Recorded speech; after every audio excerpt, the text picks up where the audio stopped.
All right, everyone, let's talk about some of these new login rewards that we got. And especially important, I wanted to tell you guys that for some of these items, you do not want to use them right when you get them. You're going to get much better use for these items if you actually hold off and wait and use them for a little bit. So let's just kind of go over, especially those items in particular, which ones those are going to be and why you actually want to hold off on using them for a little bit. Now, if you guys are unaware, with the Argos patch the other day, we got a new set of login rewards here, and there's a whole bunch of really, really awesome stuff. Like these login rewards are really nice, and you'll see here as we go over them how awesome some of these can actually be. And I want to talk about one in particular that is definitely new here and something that I don't believe we've seen in any other part of the game here. A very interesting item, and it's actually going to be this day 10 login reward, and why you definitely don't want to end up using this right when you get it. There's going to be certain opportunities to use this Aura of Resonance Recovery Elixir where it's actually going to be a little bit better. But notice here it says available since acquired 7-day. I believe, and I don't think anybody has this or anybody has gotten it quite yet, so I don't know if I'm 100% sure on this, but I believe you have 7 days to end up using these before it goes away, something like that. I don't know if there's a cooldown on actually using this item here.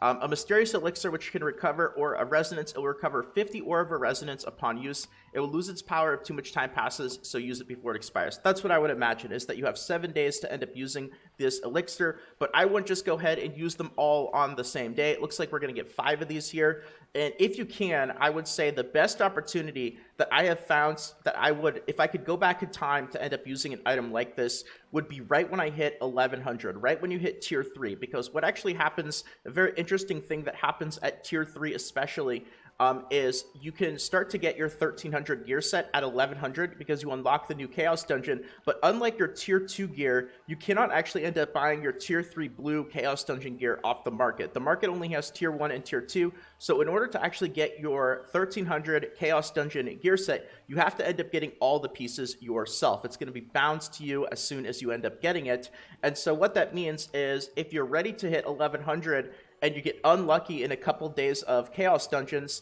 which happened to me. It took me 3 days to end up getting my gloves. You're going to be stuck because basically until you get all pieces of your, 1300 Chaos Dungeon gear set, you can't really move on and do a lot of the other tier 3 1300 activities because you're just waiting to get those last couple of pieces of gear. So if you end up getting unlucky like me, where for 2 days I could not end up getting a pair of gloves to drop, I was kind of stuck at like 1270-ish item level, and that blocked me out of doing a lot of stuff, because a lot of stuff in the game that's tier 3, you have your Chaos Dungeons that unlock at 1100 to help you get that 1300 gear set, but a lot of stuff doesn't actually unlock until 1300, like a lot of stuff to unlock in the Stronghold and just a lot of other tier 3 activities. So you kind of have to get lucky and end up getting your full 1300 gear set in 1 day's worth of Chaos Dungeons, or you have to end up waiting multiple days in order to end up getting your full gear set if you get unlucky, or it looks like you'll be able to end up using an item like this that'll help you to make sure that you end up getting your full 1300 gear set in 1 day. So if you're getting close to that period of time where you're like getting close to 1100 gear score and you might end up in that predicament, that's an excellent opportunity that I think that would be to end up using these Aura of Resonance Recovery Elixirs. Another one, the same thing happens at 1325. It's not as big of a deal, but again, at 1325, you have the opportunity to end up getting your purple, your epic tier 3 gear set from Chaos Dungeons, and once again, it's bound, so it's not as big of a deal because it's not going to block you out of doing certain things, but still, if you get unlucky and you don't end up getting your full set of gear in 1 day, then you're just going to have to, live with the fact that you have to wait another day in order to complete your gear set. Or you could end up using these Aura of Resonance Recovery Elixirs and help solve that problem. So 2 situations where I think this would be especially useful. Obviously, if you're not going to end up running into either of those situations, just make sure that you end up using them before they expire. But obviously, the further along you actually get, like compare tier 1 to tier 2 to tier 3 Chaos Dungeons, the further along you are in kind of the natural progression path of your Chaos Dungeons, the more value you're going to end up getting from these elixirs. So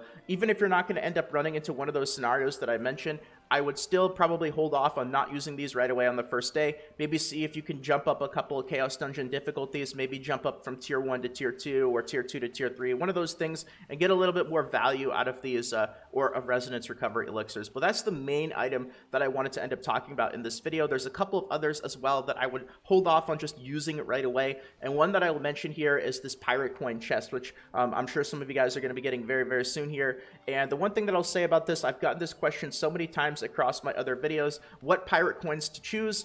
And what I'll say is there's no rush, guys. Like, if you don't know what pirate coins to choose, just leave them in chest form.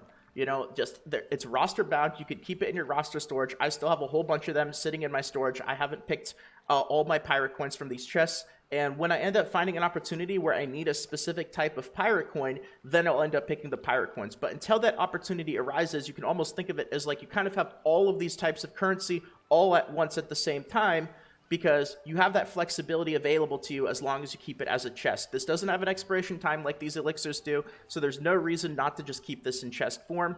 And honestly, that ends up going for a lot of other items in the login rewards. So just as a general note and a general rule of thumb, as you kind of take a look at all the stuff that we get, and I've actually seen so many streamers make this mistake live where they just like get these goodies and then they open it up and they realize, oh my god, I could have picked, if I just held on to this in like chest form, I could have gotten much better value from it.